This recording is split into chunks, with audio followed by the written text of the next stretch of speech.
Okay, இன்னைக்கான Bible ரீடிங்கை பார்க்கலாமா? டெய்லி வித் பைபிளில் இன்னைக்கு டே 9.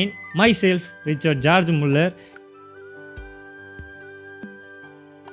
யோபு தன்னை நியாயப்படுத்தி பேசுதல்.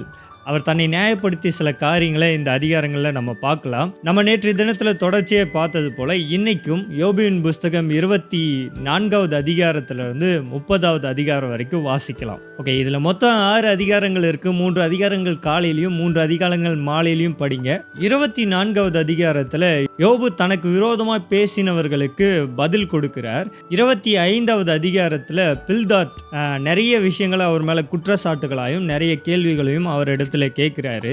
26வது அதிகாரத்திலிருந்து அதை தொடர்ச்சியாய் 30வது அதிகாரம் வரைக்கும் யோபு அநேக விதமான ஆன்சரையும் நிறைய பிரசங்கங்களையும் ஸ்பீச்சும் என்ன பண்ணுறாரு, கொடுக்குறாரு. அதை குறித்து நீங்கள் அங்கே வாசிக்கலாம்.